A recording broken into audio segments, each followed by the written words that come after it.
right, hello. I'm Frank, and I just wanted to share a time of testimony. I'm here with my wife. She'll be chiming in, but she's driving, so it'll probably mostly be me. She'll probably ask a few questions, but yeah, that's basically what I'm doing. I'm not doing it live, so this is a pre-recorded video, so I'm not actively talking with anybody or looking at any comments. So any comments that will be put, whether on the YouTube or even if it's on Facebook, it would end up being afterwards. But I just wanted to introduce myself, of what God has taken me from, what I used to be, the things I have experienced since being in God, and just give a fresh introduction of myself and what Jesus has done in my life. You have anything else to say, babe? Hey. All right, so I'll just start. I start when I was young. So, of course, I grew up in Jacksonville, Florida. I started off with my mom and my dad being in the household. My sister wasn't born. It was me and my brother. I have an older brother, and then I have some sisters on my dad's side, but mostly it was me and my older brother. It's my mom and my dad. Now, and this isn't to shame anything in my past, because you know everybody grows from things that they went through. So, but at an early age, my mom and my dad would have issues. So there would be a lot of arguments growing up. So I was somewhat in a dysfunctional home. I remember, just as it's coming to me, my brother, he would oftentimes go through depression. He would say things such as, "I wish I was dead," or he would, get up. He just couldn't take the pressure of everything that was going on around. My dad, he had drinking problems when I was younger, so a lot of times they would get into altercations, and most of the time based off of drinking. He would get drunk and he would get very upset. So, it would be a lot of things being thrown around, a lot of screaming, a lot of yelling. And me, I don't think it affected me that much when I was younger. I just used to watch it. It was almost like it was normal. But I would say, as I was younger, it somewhat did something weird in me, where I felt as if I needed to take a side in that situation. So sometimes I would, in my mind, probably take my dad's side. But needless to say, this went on for some years as I was young. I was probably very young, because I believe my dad left before I was 10 years old, maybe around 8 or 7. But so that relationship didn't work out, and my dad ended up leaving.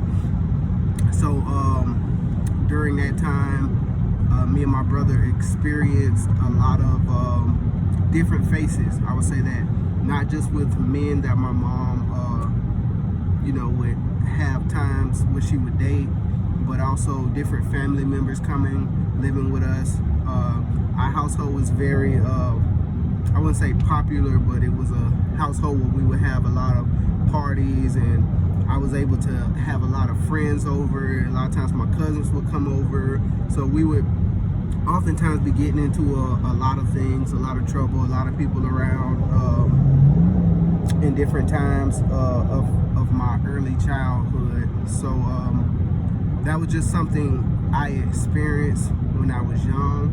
And I would say when I was young, most of the things I was exposed to was just basically like drinking and arguments. As I began to get older, of course, I grew up in a single mother household after my dad left, and sometimes we would have stepdads, but we had a lot of bad experiences, I would say.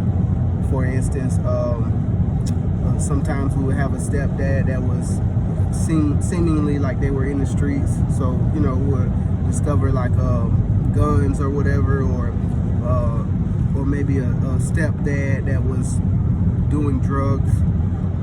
So sometimes exposed to what it's like to live with a crackhead or somebody that's on heavy drugs that has an addiction that they can't break. And like I say, my dad was a heavy drinker. So as I began to grow up, I was a very hyper child. So a lot of times I don't think I took life very serious. So in my early ages, I got into a lot of trouble, and I was somewhat rebellious, oftentimes very misunderstood, or that's how I would characterize it at the time. But a lot of times I would probably just be a handful for people to handle. Looking back at it now, I can see that's what it was. Back then, I was just like, I didn't understand why nobody couldn't understand me, but I was a very hyper child, oftentimes getting into things. Oftentimes if somebody did something wrong in the household and they stood everybody in the row in the line and say who did it, everybody gonna look at me, whether they know if I did it or not, because I was just that type of child growing up. So I would say this, and I do this as an encouragement. So when I was a child, I failed a lot. And when I say fail, I failed.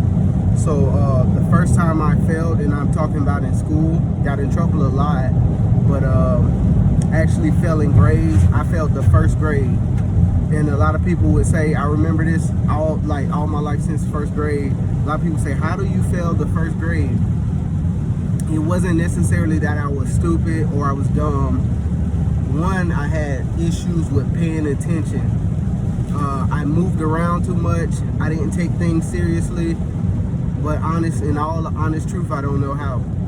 I also remember at an early age, I was very shy. So if you put me in front of people, oh no, I wasn't gonna talk. I would freeze up, definitely. So now sometimes I stand in front of people, and it's just, I know it ain't nothing but God, because I couldn't do that when I was younger. Even growing up, even into my teens, I had stage fright. I wouldn't stand in front of nobody. But yeah, so first grade I failed, and just to go down the line, as I got to middle school, I was behind. I ended up failing, I believe it was the 7th grade, so at that point I was 2 years behind. I got into a program that skipped me forward, but I was still 1 year behind.